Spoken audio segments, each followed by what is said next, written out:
All right, welcome to this briefing, rookie. Consider this your over-the-shoulder mentoring session for the upcoming 2026 Beacon Communications exercise. I'm your training officer today, and we're going to walk through exactly what your core duties will be out there on the ground. Let's get into it.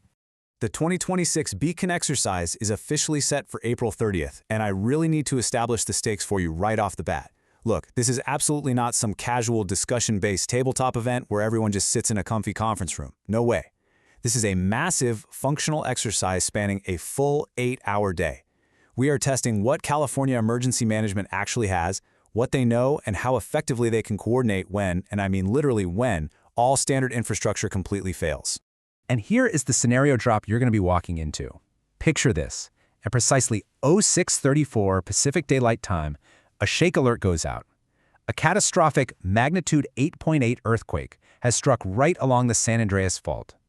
Coastal infrastructure? Completely destroyed. Collapsed buildings are widespread. There is no internet, no landlines. Cell towers are entirely unreliable. As an observer, you're going to watch local, state, federal, and auxiliary emergency responders try to build a common operating picture using nothing but alternative communication systems. And there are no do-overs here. To get you totally ready for your deployment, here's our game plan for this explainer. 1. The scenario timeline. 2. The cast of characters. 3. Your prime directive. 4. Field observation techniques. And 5. Safety and the hot wash. Okay, let's jump straight into part 1, the scenario timeline, the exercise day. Here is exactly how the chaos is going to unfold over your 8-hour shift. The disaster is methodically paced out for the exercise. At 9 o'clock, we kick off with Module 0, which is your local briefing. Then, at 10 o'clock, the exercise truly goes live with Module 1, as players scramble to conduct a local community impact assessment. By 12, we move right into Module 2. That's the really complex process of requesting and sending mutual aid without any internet. Fast forward to 14 o'clock, and Module 3 tasks them with resource status updates, essentially updating partners on massive, unavoidable delays.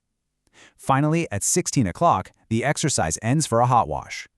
Oh, and keep your head on a swivel. The time sequence of these events might actually be compressed by the controllers just to fit everything into the exercise window. Moving right along to Section 2, the cast of characters. Defining roles. You absolutely need to know exactly who is wearing what vest in the room during this simulated disaster.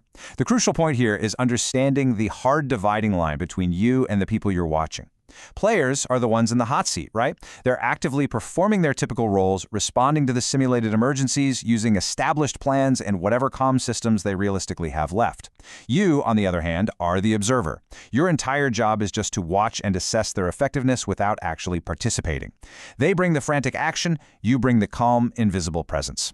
Which brings us to Section 3, the prime directive, your rules of engagement. Listen close, because this is your absolute rule of engagement. The golden rule? Observers do not influence or participate in play. I really cannot emphasize this enough as your trainer. You are quite literally a fly on the wall. If a player is fumbling with their amateur radio, or maybe they're failing to use the correct ICS forms, you do not step in to help. You don't offer guidance, you do not fix their mistakes. You simply pull out your notebook and document exactly what you see. Now, because you're not in the hot seat, you actually get a lot of flexibility. You aren't required to have specific experience or training to be an observer. You can arrive and leave at your convenience, though, you absolutely must contact the local point of contact upon your arrival and departure.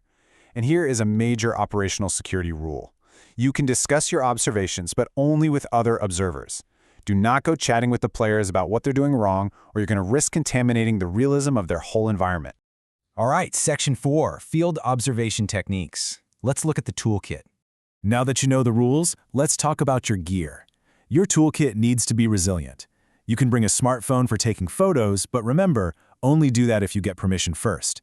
You can also bring a radio to monitor the traffic, though that's totally optional. But your primary, essential tools, a notebook and a writing pen or pencil. Look, when the grid dies and the digital screens go dark, analog is king. Don't be the rookie who shows up to an apocalypse without a pencil, right? Use your senses, be an active listener, and document tasks chronologically. To document things effectively, you really need to understand the kind of intelligence the players are handling. A field report, also known as ground truth, is accurate, on-the-ground information collected directly from the affected areas. These reports, whether they're about compromised communication towers or structural failures, are the absolute lifeblood of the exercise. When you watch a player receive a field report, your job is to observe exactly how they handled that specific piece of ground truth. So, what exactly are you writing down in that notebook of yours? Well, here is your tactical checklist straight from the exercise evaluation guide. First, look for general safety. Are physical hazards like liquid spills contained promptly? Next, evaluate equipment use. Are they using their radios and laptops properly? Are their workstations actually appropriate for the task at hand? Watch their data utilization too. When the chaos starts, are they actually referencing their maps to build situational awareness? And finally, collaboration. Are you seeing effective interagency communication, or is everyone just operating in their own little silos? Okay, last part. Section 5. Safety and the hot wash. The debrief. This brings us to the human element of the simulation. We really need to ask the elephant in the room question here. Are there actual risks involved in participating in such a high-stakes disaster simulation? And the short answer is yes. This exercise is specifically designed to inject realism and stress to simulate actual working conditions during a massive earthquake. The time pressure? It's going to feel intensely real to the players. Because of this, it's vital that absolutely everyone reviews the ICS 208 mental health safety message. The goal is absolutely not to subject anyone to real harm or trigger past trauma. If you ever observe a real-world safety issue, remember that safety protocols always override the simulation. Once Module 3 concludes at 1600, your job enters its final phase. All those meticulous notes you took, well, they feed directly into the hot wash debriefing. The continuous improvement moderators are going to use your objective observations to facilitate player discussions. You're helping to identify the best practices and the critical areas that need improvement, completely free of the player's own biases. Basically, your ground-level truth becomes the solid foundation of the after-action review. So, Rookie, we've covered your timeline, your boundaries, your toolkit, and your targets. I want to leave you with this final provocative thought.